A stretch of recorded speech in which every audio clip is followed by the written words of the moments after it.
संदेश तो बड़ा वाज़ेह है कि बच्चे और ख़ास करके पूरा समाज और ख़ास करके बच्चे ये जो नशे की लत जो दिन ब दिन बढ़ती जा रही है उससे दूर रहें, इससे इस अलामत से बचे रहें, क्योंकि एक बार जब नशे की लत लग जाती है तो आपको पता है फिर ये छूटती नहीं है। उसकी वजह से कई घरों के घर बर्बाद हो रहे हैं। अभी आपने देखा होगा कि पीछे, मैं कहना तो नहीं चाहिए लेकिन जो सुना है हमने कि सिटी में इकट्ठे एक दिन 2 कत्ल हो गए थे बच्चों के ही। तो वो कोई उसमें एक्यूज़ शायद ड्रग एडिक्टेड है। तो इतने भयानक इसके कॉन्सिक्वेंसेस हैं। तो ये बेदारी फैलाने की ज़रूरत है। बेदारी उर्दू का शब्द है जागृति की जगह, अवेयरनेस।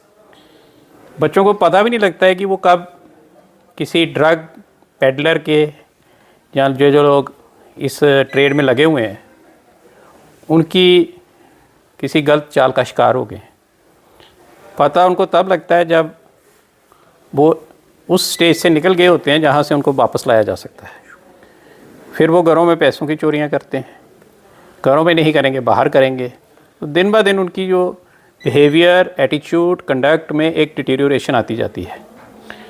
तो उसी के चलते बहुत सारी मुहिम चलती रहती है। आजकल भी नशा मुक्त भारत की वो चल रही है एक मुहिम।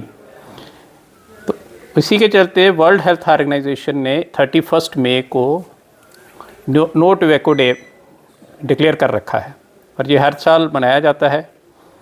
अब कल क्योंकि संडे है इसलिए, क्योंकि हमारी कोशिश थी कि ये जो बच्चों की आज रैली है ये दुकानदारों से मिले, उनको बोले कि बच्चों को आप सिगरेट ना बेचें, तम्बाकू वाली चीज़ें ना बेचें। तो कल क्योंकि शॉप्स वगैरह क्लोज़ होती हैं इसलिए हमने आज कर दिया। तो इसके लिए आपने देखा है कि पब्लिक प्लेसेस पे तो स्मोकिंग बैन हो चुकी है। उसके आप असर भी देख रहे हैं। आजकल लोग हॉस्पिटल्स में, सिनेमा हाउसेस में या मार्केट्स में कम ही मिलते हैं सिगरेट पीने वाले। लेकिन ये एक काफ़ी नहीं है। अभी हमें इसके बारे में बहुत कुछ करना है। जैसे हम देख रहे थे कानून में ये प्रोवाइडेड है कि आप 18 साल से छोटे बच्चे को सिगरेट नहीं बेच सकते।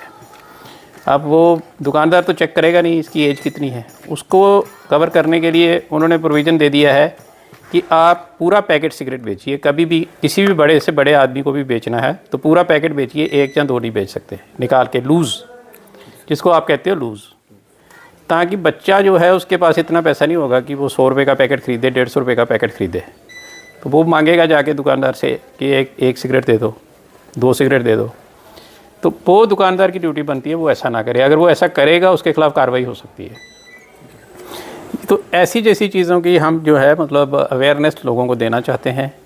तो ये हम चाहते हैं इससे ज़्यादा से ज़्यादा लोग जुड़ें और डिस्ट्रिक्ट लीगल सर्विसेज अथॉरिटी की जो ड्यूटी बनती थी कि इस बारे में अवेयरनेस फैलाए, उसी के चलते ये हमारा एक प्रयास रहा है।